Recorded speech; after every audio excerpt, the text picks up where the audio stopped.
భారతదేశంలో ఆధునిక జాతీయవాదం ఆధునిక జాతీయవాదం అనేది దేనితో ముడిపడి ఉద్భవించింది? ఈ ఫ్రేమింగ్ అంతా కూడా చాలా డిఫరెంట్గా ఉంటుందండి. చాలా మంచి మంచి బిట్లు అయితే రావడం జరుగుతుంది. తప్పనిసరిగా అయితే లైక్ చేయండి. ఆధునిక జాతీయవాదం దేనితో ముడిపడి ఉద్భవించింది? ఇది వలసవాద వ్యతిరేక ఉద్యమంతో ఆధునిక జాతీయవాదం అనేది ముడిపడి ఉద్భవించిందండి. రెండోది చూద్దామండి. వలస పాలనలో వివిధ సమూహాలను ఏకం చేసినటువంటి ఉమ్మడి బంధం ఏమిటి? వలస పాలనలో ఉంటూ వివిధ సమూహాలను ఒకే తాటిపైకి ఏకం చేసినటువంటి ఉమ్మడి బంధం ఏమిటి అంటే, వలస పాలనలో వారు ఎదుర్కొన్నటువంటి అణిచివేతే వాళ్ళని ఏకం చేసింది. నెక్స్ట్, మొదటి ప్రపంచ యుద్ధం భారతదేశంలో ఏ విధమైన ఆర్థిక మరియు రాజకీయ పరిస్థితికి దారితీసింది? మొదటి ప్రపంచ యుద్ధం భారతదేశంలో ఏ విధమైన ఆర్థిక మరియు రాజకీయ పరిస్థితికి దారితీసింది? ఇది భారీగా పెరిగినటువంటి రక్షణ వ్యయం, పన్నుల పెంపు, బలవంతపు నియామకాలు మరియు ధరల పెరుగుదలకు ఈ మొదటి ప్రపంచ యుద్ధం అనేది దారితీసింది. నెక్స్ట్, మొదటి ప్రపంచ యుద్ధ సమయంలో బ్రిటిష్ వారు పెరిగిన యుద్ధ వ్యయాలను ఎలా భర్తీ చేశారు? మొదటి ప్రపంచ యుద్ధ సమయంలో బ్రిటిష్ వారు పెరిగిన యుద్ధ వ్యయాలను ఎలా భర్తీ చేశారు అంటే, ఆన్సర్ యుద్ధ రుణాలు, కస్టమ్స్ సుంకాలు, ఆదాయ పన్ను విధించడం ద్వారా దీనినైతే భర్తీ చేశారండి.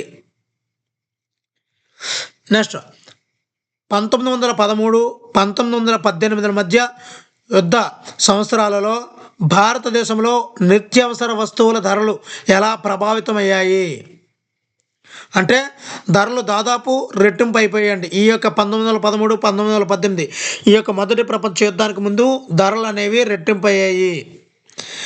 బలవంతపు నియామకం అంటే ఏమిటి? ఫోర్స్ రిక్రూట్మెంట్ అంటే సైన్యాలలో భారతీయ ప్రజలను సైన్యాల్లో బలవంతంగా నియామకం చేసేవారనమాట. వలస రాజ్య ప్రభుత్వం ప్రజలను సైన్యంలో చేరమని బలవంతపు చేసే ప్రక్రియనే ఇక బలవంతపు రిక్రూట్మెంట్ అని కూడా పిలుస్తారండి. మరి 1918, 1919 మరియు 1920, 21 ఈ సంవత్సరాలలో భారతదేశంలో ప్రజల కష్టాలను మరింత తీవ్రతరం చేసినవేవి? ఆల్రెడీ 1913, 1918 మధ్య ఈ యొక్క కూరగాయల రేట్లు అన్నీ పెరిగిపోయాయని చెప్పుకున్నాం. అదేవిధంగా 1918, 19, 20, 21 ఈ సంవత్సరాల్లో భారతదేశంలో ప్రజల కష్టాలను మరింత తీవ్రతరం చేసినవేవి అంటే, పంటలు విఫలమయ్యాయండి, అంటే కరువు సంభవించింది, మరియు ఇన్ఫ్లుయెంజా మహమ్మారి కూడా అప్పుడు రావడం జరిగిందండి. అందువల్ల ప్రజల యొక్క కష్టాలు రెట్టింపు అయిపోయాయి అన్నమాట. నెక్స్ట్, 1921 జనాభా లెక్కల ప్రకారం కరువులు మరియు మహమ్మారి కారణంగా ఎంతమంది ప్రజలు మరణించారు? 1921 జనాభా లెక్కల ప్రకారము కరువులు మరియు మహమ్మారి కారణంగా ఎంత శాతం మంది ప్రజలు మరణించారు అంటే, సుమారుగా 12 నుంచి 13 మిలియన్ల మంది ప్రజలు మరణించారండి. ఇక్కడ మిలియన్ అంటేనే 10 లక్షలు, ఇక్కడ 12 మిలియన్లు. సో మనం అర్థం చేసుకోవచ్చు, అంటే 1,20,00,000 సుమారుగా.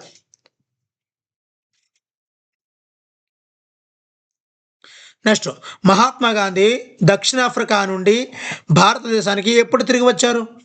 మహాత్మా గాంధీ దక్షిణాఫ్రికా నుండి భారతదేశానికి ఎప్పుడు తిరిగి వచ్చారు అంటే, జనవరి 1915 జనవరిలో దక్షిణాఫ్రికా నుండి తిరిగి వచ్చారండి.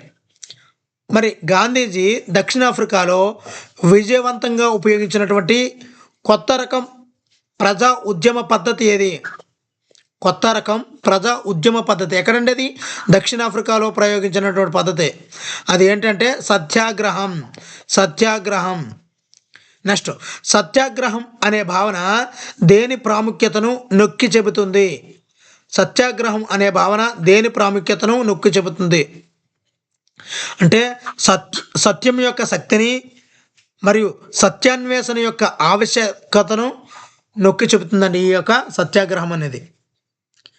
నెక్స్ట్, సత్యాగ్రహం ప్రకారము ఒకరి లక్ష్యం నిజమైనదే, పోరాటం అన్యాయానికి వ్యతిరేకంగా ఉంటే, పోరాటం అనేది అన్యాయానికి వ్యతిరేకంగా ఉంటే అణిచివేతదారునితో పోరాటానికి ఏది అవసరం లేదు. అణచివేతదారునితో పోరాడడానికి శారీరక బలం అవసరం లేదు అని గాంధీజీ చెప్పడం జరిగిందండి. నెక్స్ట్, ఒక సత్యాగ్రహి దూకుడుగా లేకుండా యుద్ధంలో ఎలా గెలవగలడు? ఒక సత్యాగ్రహి దూకుడుగా లేకుండా యుద్ధంలో ఎలా గెలవగలడు అంటే అహింస ద్వారా అణచివేతదారుని మనస్సాక్షికి విజ్ఞప్తి చేయడం ద్వారా గెలవగలడు. నెక్స్ట్, భారతీయులందరినీ ఏకం చేయగలిగిన అత్యున్నత ధర్మం ఏదని గాంధీజీ విశ్వసించారు? భారతీయులందరినీ ఏకం చేయగలిగ అత్యున్నత ధర్మం ఏదని గాంధీజీ విశ్వసించారంటే అహింస. నెక్స్ట్, 1917లో గాంధీజీ అణచివేతతో కూడిన తోటల పెంపక వ్యవస్థకు వ్యతిరేకంగా రైతులను ప్రేరేపించడానికి ఎక్కడికి వెళ్ళారు? 1917లో తోటల పెంపక వ్యవస్థకు వ్యతిరేకంగా రైతులను ప్రేరేపించడానికి ఎక్కడికి వెళ్ళారు అంటే బీహార్లోని చంపారానికి వెళ్ళారండి. చంపారానికి వెళ్ళారు. పంట వైఫల్యం మరియు ప్లేగు మహమ్మారితో గుజరాత్లోని ఏ జిల్లాలో రైతులకు మద్దతుగా గాంధీజీ 1917లో సత్యాగ్రహం నిర్వహించారు? పంట వైఫల్యం మరియు ప్లేగు మహమ్మారితో గుజరాత్లో ఏ జిల్లా రైతులకు మద్దతుగా గాంధీజీ 1917లో సత్యాగ్రహం నిర్వహించారు అంటే ఖేడా జిల్లాలో. చాలా చాలా ఇంపార్టెంట్ పెట్టండి, ఖేడా జిల్లాలో తోటల పెంపకం. నెక్స్ట్, 1918లో మహాత్మా గాంధీ నూలు మిల్లు కార్మికుల మధ్య సత్యాగ్రహ ఉద్యమాన్ని ఎక్కడ నిర్వహించారు? ఇక్కడ ఖేడా తోటల పెంపకం 1917 అండి.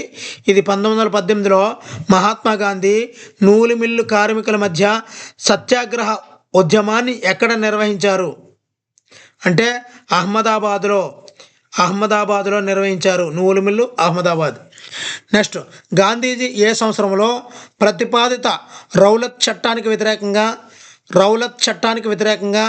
దేశవ్యాప్త సత్యాగ్రహం ప్రారంభించాలని నిర్ణయించుకున్నారు? గాంధీజీ ఏ సంవత్సరంలో ప్రతిపాదిత రౌలత్ చట్టానికి వ్యతిరేకంగా దేశవ్యాప్త సత్యాగ్రహం ప్రారంభించాలని నిర్ణయించుకున్నారు? రౌలత్ చట్టానికి వ్యతిరేకంగా అండి. ఆన్సర్ 1919లో. భారతీయ సభ్యుల ఏకగ్రీవ వ్యతిరేకత ఉన్నప్పటికీ రౌలత్ చట్టం దేని ద్వారా హడావుడిగా ఆమోదించబడింది?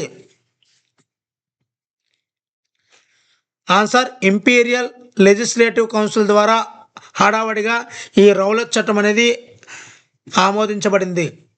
నెక్స్ట్, రౌలత్ చట్టం ప్రభుత్వానికి ఇచ్చినటువంటి అపారమైన అధికారాలు ఏమిటి? రౌలత్ చట్టం ద్వారా ప్రభుత్వానికి ఇచ్చినటువంటి అపారమైన అధికారాలు ఏమిటి అంటే రాజకీయ కార్యకలాపాలను అణిచివేయడానికి మరియు రాజకీయ ఖైదీలను విచారణ లేకుండా 2 సంవత్సరాల పాటు నిర్బంధించడానికి అధికారం అయితే ఈ రౌలత్ చట్టం అయితే ఇవ్వడం జరిగిందండి. నెక్స్ట్, రౌలత్ చట్టానికి వ్యతిరేకంగా జరిగినటువంటి ప్రజా ఉద్యమానికి బ్రిటిష్ పరిపాలన ఎలా స్పందించింది? జాతీయవాదులను ఎలాగైనా అణిచివేయాలని నిర్ణయించుకుందండి బ్రిటిష్ వారు. మరి ఏ తేదీన జలియన్ వాలాబాగ్ దురాగతం జరిగింది? Answer April 13, 1919. April 13, 1919న Jallian Walabagh దురాగతం జరిగింది. నెక్స్ట్, జలియన్ వాలాబాగ్లోని మైదానంలో ప్రజలు గుమిగూడటానికి గల 2 కారణాలు ఏమిటి? ఒకటోది, కొందరు ప్రభుత్వ అణచివేత చర్యలకు నిరసనగా, మరికొందరు వార్షిక బైశాఖి ఉత్సవానికి హాజరు కావడానికి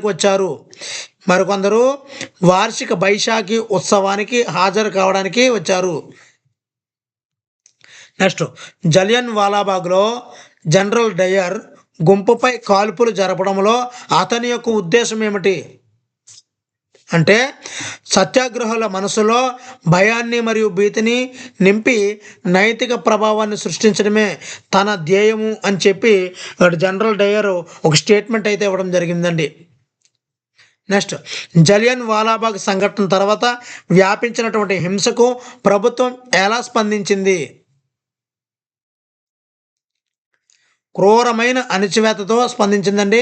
మరి సత్యాగ్రహులను నేలపై ముక్కులు రాయించి వీధుల్లో ప్రాకించి సహాబులందరికీ సలాం చేయమని బలవంతం చేసిందండి. ఈ యొక్క జలియన్ వాలాబాగ్ దురాగతం జరిగిన తర్వాత మన వాళ్ళ యొక్క హింసను ప్రేరేపించారు. ఆ తర్వాత జరిగిన సంఘటనలు అన్నమాట ఇవన్నీ. నెక్స్ట్, హిందువులు మరియు ముస్లింలను ఏకం చేయకుండా ఏ ఉద్యమాన్ని నిర్వహించలేమని గాంధీజీ ఎందుకు భావించారు?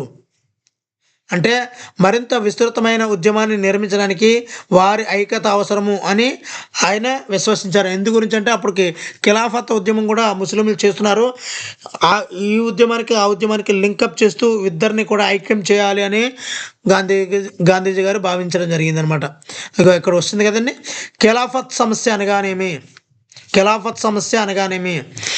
ఆన్సర్, మొదటి ప్రపంచ యుద్ధంలో ఓడిపోయినటువంటి ఒట్టోమన్ చక్రవర్తి అయినటువంటి ఖలీఫాపై కఠినమైన శాంతి ఒప్పందం విధిస్తారనే భయాలతో ముస్లింలు ఆందోళన అయితే చెందారండి. ఖలీఫా యొక్క సమస్య చూద్దామండి ఒకసారి. ఇక్కడ మొదటి ప్రపంచ యుద్ధంలో ఓడిపోయినటువంటి ఒట్టోమన్ చక్రవర్తి ఖలీఫా పై కఠినమైన శాంతి ఒప్పందం విధిస్తారనే భయంతో ముస్లింలు ఆందోళన చెందారు. వాళ్ళు ఆందోళన చెందుతూ ఖిలాఫత్ ఉద్యమానికి ఆయువు పోశారనమాట. నెక్స్ట్, ఖలీఫా యొక్క ప్రాపంచిక అధికారాలను కాపాడటానికి ఖిలాఫత్ కమిటీ ఎక్కడ మరియు ఎప్పుడు ఏర్పడింది? ఈ ఖిలాఫత్ అనే ఉద్యమానికి కమిటీ ఒకటి ఎక్కడ ఎప్పుడు ఏర్పడింది? చాలా ఇంపార్టెంట్ బిట్లండి. ఇది బొంబాయిలో ఏర్పడింది.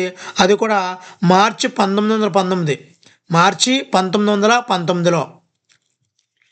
నెక్స్ట్, ఖిలాఫత్ సమస్యపై ఐక్య ప్రజా ఉద్యమం యొక్క అవకాశం గురించి మహాత్మా గాంధీతో చర్చించినటువంటి యువ ముస్లిం నాయకులైన సోదరులు ఎవరు? గాంధీజీతో చర్చించినటువంటి యువ ముస్లిం నాయకులైన సోదరులు ఎవరు అంటే మహమ్మద్ అలీ మరియు షౌకత్ అలీ. మహమ్మద్ అలీ మరియు షౌకత్ అలీ. నెక్స్ట్, ఏ కాంగ్రెస్ సమావేశంలో గాంధీజీ ఖిలాఫత్ మరియు స్వరాజ్యం కోసం సహాయ నిరాకరణ ఉద్యమాన్ని ప్రారంభించాల్సిన అవసరం ఉందని ఇతర నాయకులను ఒప్పించారు? ఇక్కడ ఖిలాఫత్ స్వరాజ్యం రెండింటి కోసం కలిపి సహాయ నిరాకరణ ఉద్యమాన్ని ప్రారంభించాలని గాంధీజీ గారు నాయకులు ఒప్పించారు. అంటే మరి సెప్టెంబరు 1920లో కలకత్తా సమావేశంలో అండి. కలకత్తా సమావేశంలో అది 1920 సెప్టెంబర్లో జరిగింది. సహాయ నిరాకరణ ఉద్యమం చేయాలి అని ఈ సమావేశంలో నిర్ణయం తీసుకున్నారండి. అలాగే పెద్దలు కూడా ఒప్పించడం జరిగింది. నెక్స్ట్, ప్రసిద్ధమైనటువంటి హిందూ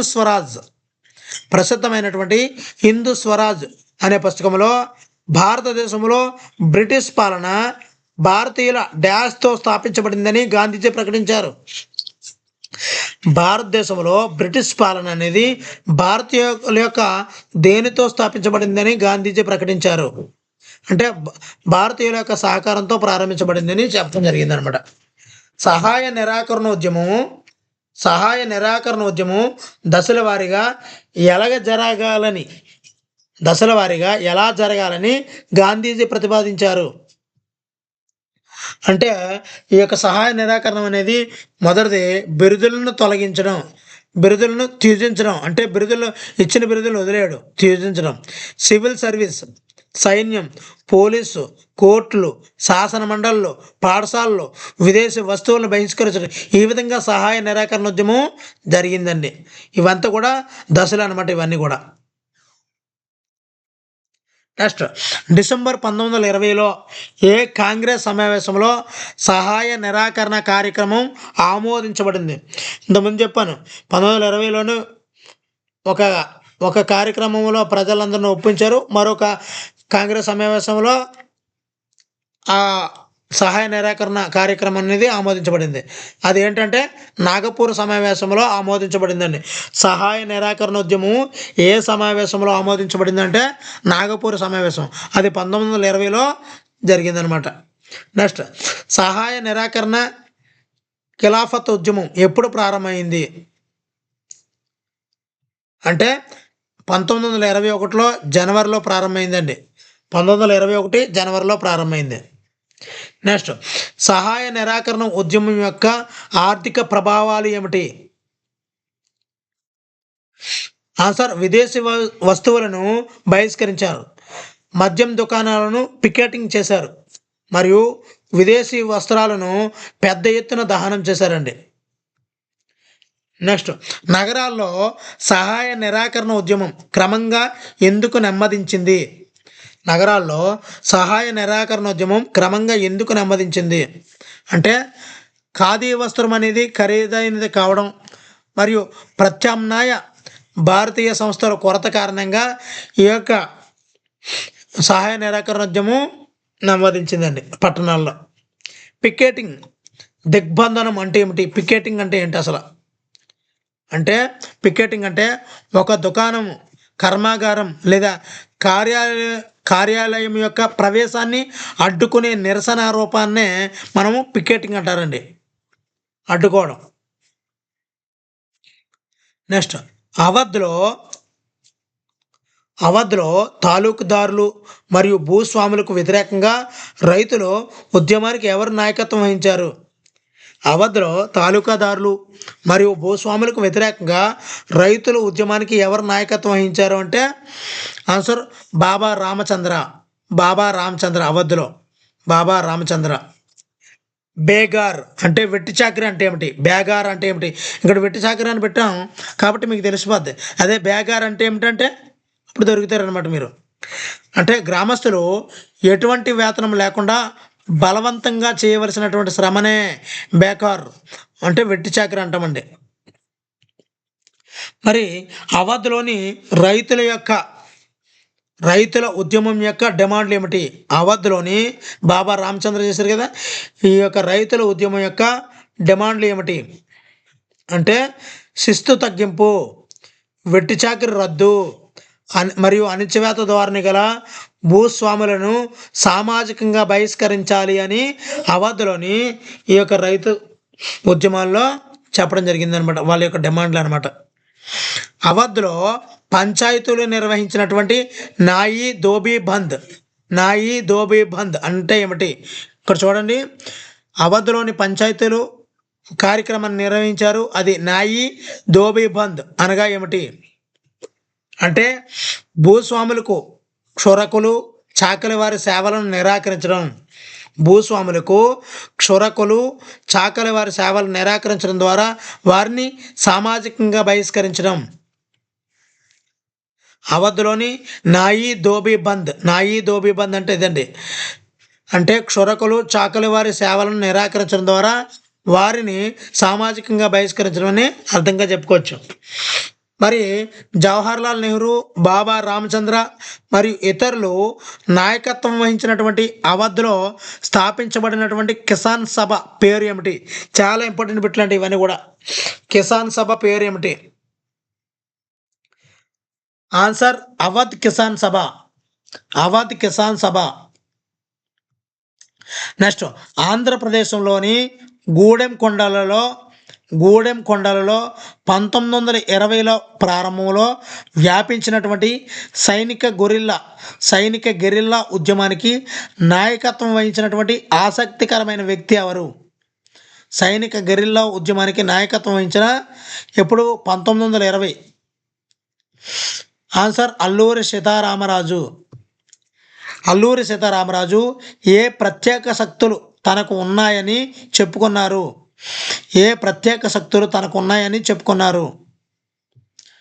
ఖచ్చితమైన జ్యోతిష అంచనాలు వేయగలనని, ప్రజలను నయం చేయగలనని, మరి తుపాకీ గోళ్లను కూడా తట్టుకోగలనని చెప్పుకున్నారు.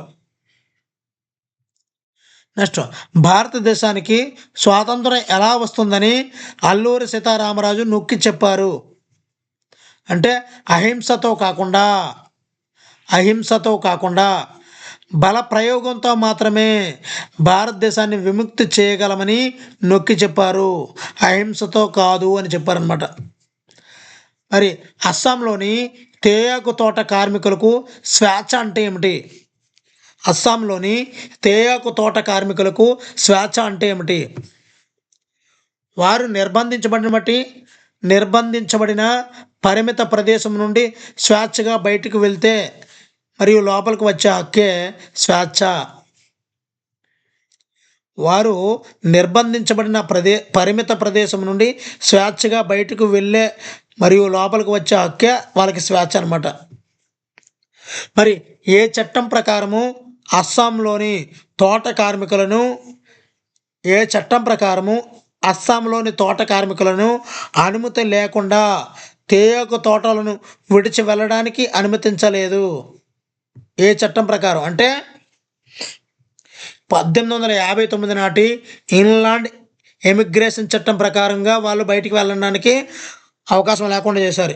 ఏ చట్టం అంటే ఇది ఇన్లాండ్ ఎమిగ్రేషన్ చట్టం. ఇది 1859లోది. నెక్స్ట్, ఏ ప్రదేశంలో జరిగిన హింసాత్మక ఘర్షణ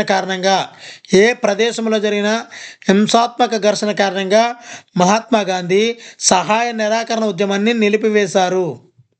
అంటే 1922లో గోరఖ్పూర్లో చౌరీ చౌరా దీనిలో జరిగిన ఘర్షణ కారణంగా ఆయన సహాయ నిరాకరణ ఉద్యమాన్ని విరమణ చేశారు.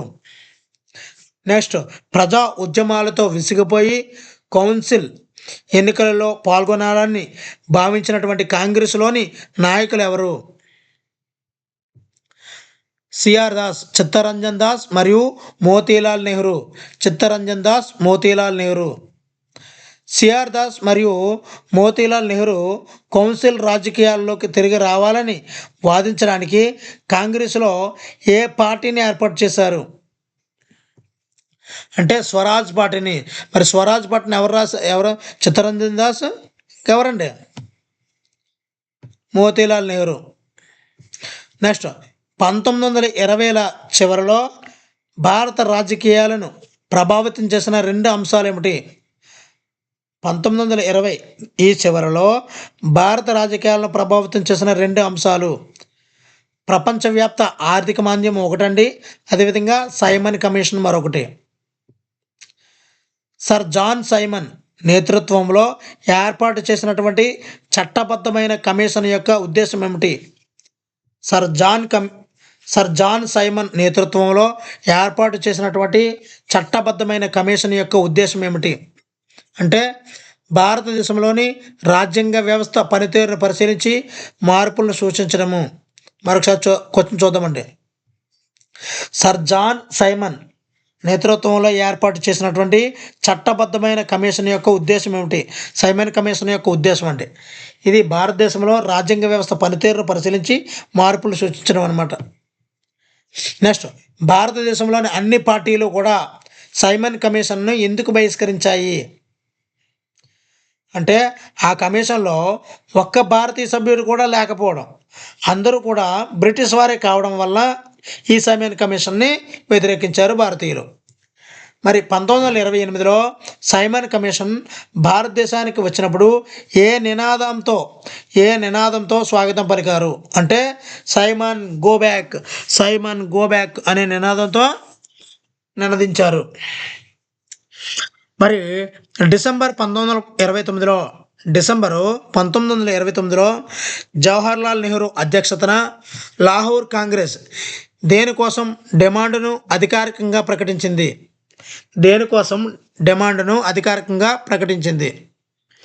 పూర్ణ స్వరాజ్ లేదా భారతదేశానికి పూర్తి స్వాతంత్రం కోసం.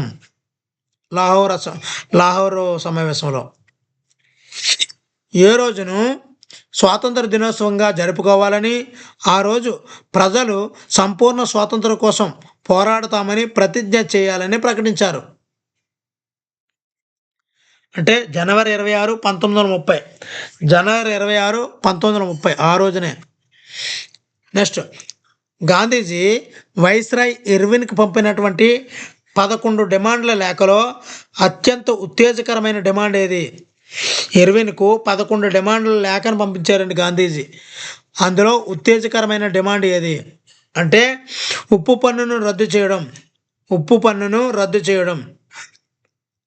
నెక్స్ట్, దేశాన్ని ఏకం చేయగలగా శక్తివంతమైన చిహ్నంగా గాంధీజీ ఉప్పును ఎందుకు ఎంచుకున్నారు? ఉప్పును ఎందుకు ఎంచుకున్నారు అంటే ఉప్పును ధనిక పేద తేడా లేకుండా అందరూ వినియోగిస్తారు, మరియు ఇది అత్యంత అవసరమైన ఆహార పదార్థాల్లో ఒకటి కాబట్టి జనాల్లోకి వేగంగా వెళుతుంది కాబట్టి ఉప్పుని ఒక ప్రసార మాధ్యమంగా గాంధీజీ గారు ఉపయోగించుకున్నారు. మరి గాంధీజీ తన ప్రసిద్ధ ఉప్పు యాత్రను తన ఆశ్రమం ఉన్నటువంటి సబర్మతి నుండి గుజరాత్ తీర ప్రాంత పట్టణమైనటువంటి ఎక్కడి వరకు నిర్మించారు సత్యాగ్రహాన్ని? అది దండి వరకు. సబర్మతి ఆశ్రమం నుండి దండి వరకు ఉప్పు సత్యాగ్రహాన్ని నడిపించారండి. నెక్స్ట్, గాంధీజీ ఏ తేదీన దండికి చేరుకొని సముద్రపు నీటిని మరిగించి ఉప్పును తయారు చేయడం ద్వారా ఉప్పు చట్టాన్ని ఉల్లంఘించారు? ఏ తేదీన అంటే ఏప్రిల్ 6, 1930. ఏప్రిల్ 6, 1930. అది సముద్రం యొక్క నీటిని మరిగించి ఉప్పును తయారు చేస్తారనమాట ఈ రోజున. నెక్స్ట్, శాసనోల్లంఘన ఉద్యమం సహాయ నిరాకరణ ఉద్యమం నుండి ఏ విధంగా భిన్నంగా ఉంది? శాసన ఉల్లంఘన, సహాయ నిరాకరణ రెండు ఎందుకు భిన్నంగా ఉన్నాయి? ఇందులో ప్రజలను సహకరించవద్దని మాత్రమే కాకుండా వలస చట్టాలను ఉల్లంఘించమని కూడా కోరారు. ఇక్కడ శాసనోల్లంఘన ఉద్యమంలో ప్రజలను సహకరించవద్దని మాత్రమే కాకుండా వలస చట్టాలను కూడా ఉల్లంఘించమని కోరారండి ఈ శాసనోల్లంఘన ఉద్యమంలో. నెక్స్ట్, మహాత్మా గాంధీకి అత్యంత విశ్వాసపాత్రుడైనటువంటి అనుచరుడు అబ్దుల్ గఫార్ ఖాన్ ఏప్రిల్ 1930లో అరెస్ట్ చేసినప్పుడు ఏ నగర వీధుల్లో ఆగ్రహించినటువంటి ప్రజలు ప్రదర్శనలు చేశారు? అబ్దుల్ గఫర్ ఖాన్ అండి ఏప్రిల్ 1930లో పెషావర్లో నిరసనలు అయితే చేయడం జరిగిందండి. నెక్స్ట్, మహాత్మా గాంధీ శాసనోల్లంఘన ఉద్యమాన్ని నిలిపివేసి లండన్లో ఉన్నటువంటి రౌండ్ టేబుల్ సమావేశంలో పాల్గొనడానికి అంగీకరించడానికి కారణమైన ఒప్పందం ఏంటి? ఈ శాసనోల్లంఘన ఉద్యమాన్ని నిలిపివేసి లండన్లో ఒక రౌండ్ టేబుల్ సమావేశంలో పాల్గొనడానికి అంగీకరించడానికి కారణమైన ఒప్పందం ఏమిటి అంటే గాంధీ ఇర్విన్ ఒప్పందం. గాంధీ ఇర్విన్ ఒప్పందం. గాంధీ ఇర్విన్ ఒప్పందం ఎప్పుడు జరిగింది అంటే మార్చి 5, 1931. గాంధీ ఇర్విన్ ఒప్పందం అనేది మార్చి 5, 1931లో జరిగింది. రెండవ రౌండ్ టేబుల్ సమావేశం నుండి తిరిగి వచ్చిన తర్వాత మహాత్మా గాంధీ శాసనోల్లంఘన ఉద్యమాన్ని ఎందుకు పునఃప్రారంభించారు అంటే చర్చలు విఫలమవడం మరియు భారతదేశంలో ప్రభుత్వం కొత్త అణిచివేత చక్రాన్ని ప్రారంభించడం వల్ల మరలా ఈ యొక్క శాసనోల్లంఘన ఉద్యమాన్ని మరలా పునఃప్రారంభించారు గాంధీ గారండి. మరి శాసనోల్లంఘన ఉద్యమంలో చురుకుగా పాల్గొన్నటువంటి సంపన్న రైతు వర్గాలు ఏవి అంటే గుజరాత్లోని పాటీదారులు, ఉత్తరప్రదేశ్లోని జాట్లు, వీళ్ళందరూ కూడా ఈ యొక్క శాసనోల్లంఘన ఉద్యమంలో బాగా పాల్గొన్నారు అనమాట. నెక్స్ట్, సంపన్న రైతులకు స్వరాజ్యం కోసం పోరాటం అంటే దేనికి వ్యతిరేకంగా పోరాటం? అధిక శిస్తుల కోసం వ్యతిరేకంగా పోరాడడం. అధిక శిస్తులకు వ్యతిరేకంగా పోరాడడం. నెక్స్ట్, భారతీయ వ్యాపారులు మరియు పారిశ్రామికవేత్తలు తమ వ్యాపార ప్రయోజనాలను సంఘటితం చేయడానికి ఏర్పాటు చేసినటువంటి 2 పారిశ్రామిక సంస్థలు ఏవి? మరి చూడండి, భారతీయ వ్యాపారులు, పారిశ్రామికవేత్తలు తమ వ్యాపార ప్రయోజనాలను సంఘటితం చేయడానికి ఏర్పాటు చేసినటువంటి 2 పారిశ్రామిక సంస్థలు ఏవి? అది 1920లో Indian Industrial and Commercial Congress, అది ఒకటోదండి, 1920లో ఏర్పడింది. అదేవిధంగా 1927లో Federation of Indian Chamber of Commerce and Industries FICCI ఈ రెండు కూడా ఏర్పడటం జరిగిందండి. పారిశ్రామిక కార్మిక వర్గాలు శాసనోల్లంఘన ఉద్యమంలో పెద్ద సంఖ్యలో ఎందుకు పాల్గొనలేదు? పారిశ్రామిక కార్మిక వర్గాలు శాసనోల్లంఘన ఉద్యమంలో పెద్ద సంఖ్యలో ఎందుకు పాల్గొనలేదు అంటే పారిశ్రామికవేత్తలు కాంగ్రెస్కు దగ్గర అవడంతో కార్మికులు దూరంగా ఉన్నారు. నెక్స్ట్, గాంధీజీ ఉప్పు యాత్ర సమయంలో వేలాది మంది తమ ఇళ్ల నుండి బయటకు వచ్చి ఆయన ప్రసంగాలు విన్నారు, నిరసన ప్రదర్శనలో పాల్గొన్నారు మరియు ఉప్పును తయారు చేశారు. ఎవరంటే మహిళలండి. మరి చాలా కాలం పాటు కూడా కాంగ్రెస్ సంస్థలో మహిళలకు ఏ విధమైన పదవులు ఇవ్వడానికి ఇష్టపడలేదు. అధికార పదవులు మహిళలకు ఇవ్వడానికి ఈ కాంగ్రెస్ సంస్థలో ఇష్టపడలేదు. గాంధీజీ అంటరాని వారిని ఏమని పిలిచారు? గాంధీజీ అంటరాని వారిని ఏమని పిలిచారు? హరిజనులు. అంటరాని వారిని హరిజనులు అని పిలిచారు, లేదా దేవుని బిడ్డలు అని పిలిచారండి, దేవుని బిడ్డలు. నెక్స్ట్, దళితుల కోసం ప్రత్యేక నియోజకవర్గాలను డిమాండ్ చేస్తూ రెండవ రౌండ్ టేబుల్ సమావేశంలో మహాత్మా గాంధీతో విభేదించిన నాయకుడు ఎవరు? దళితుల కోసం ప్రత్యేక నియోజకవర్గాలను డిమాండ్ చేస్తూ రెండవ రౌండ్ టేబుల్ సమావేశంలో మహాత్మా గాంధీతో విభేదించిన నాయకుడు ఎవరు అంటే doctor BR Ambedkar. Next, September 1932 నాటి పూనా ఒప్పందం అనగానేమి? అంబేద్కర్ మరియు గాంధీ మధ్య కుదిరిన ఒప్పందం అండి. ఇది అణగారిన వర్గాలకు ప్రావిన్షియల్ మరియు కేంద్ర శాసన మండలిలో రిజర్వ్డ్ సీట్లు అయితే ఇవ్వడం జరిగిందండి. ఇది గాంధీజీకి బిఆర్ అంబేద్కర్ మధ్య పూనా ఒప్పందం జరిగింది 1932లో సెప్టెంబర్లో. నెక్స్ట్, సహాయ నిరాకరణ ఖిలాఫత్ ఉద్యమం క్షీణించిన తర్వాత దేనిలో అధిక భాగం కాంగ్రెస్కు దూరమైనట్లు భావించారు అంటే ముస్లింల్లో ఎక్కువ మందికి కాంగ్రెస్కు దూరమైనట్టు భావించడం అయితే జరిగిందండి. నెక్స్ట్, భారతదేశం యొక్క గుర్తింపును సూచించడానికి ఉపయోగించిన చిత్రం ఏది? భారతదేశం యొక్క గుర్తింపును సూచించడానికి ఉపయోగించిన చిత్రం ఏది? భారతమాత చిత్రాన్ని మొదట సృష్టించింది ఎవరు? బంకించంద్ర చటోపాధ్యాయ. భారతమాత చిత్రాన్ని బంకించంద్ర చటోపాధ్యాయ. నెక్స్ట్, బంకించంద్ర చటోపాధ్యాయ వందే మాతరం గీతాన్ని ఏ నవలలో చేర్చారు? ఆనందమఠ్. భారతమాతను ప్రశాంతంగా, దివ్యంగా, ఆధ్యాత్మికంగా చిత్రీకరించినటువంటి ప్రసిద్ధ చిత్రాన్ని ఎవరు గీశారు? అబనీంద్రనాథ్ ఠాగూర్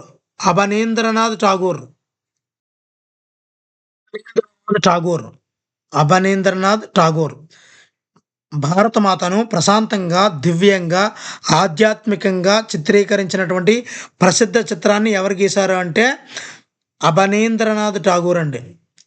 బెంగాల్లో స్వదేశీ ఉద్యమం సమయంలో ఏ రంగులతో త్రివర్ణ పతాకాన్ని రూపొందించారు? బెంగాల్లో స్వదేశీ ఉద్యమం సమయంలో అండి. అది ఎరుపు, ఆకుపచ్చ, పసుపు ఈ రంగులతో. మరి 1921 నాటికి గాంధీజీ రూపొందించినటువంటి స్వరాజ్ జెండా మధ్యలో ఏముండేది అంటే ఒక రాట్నం.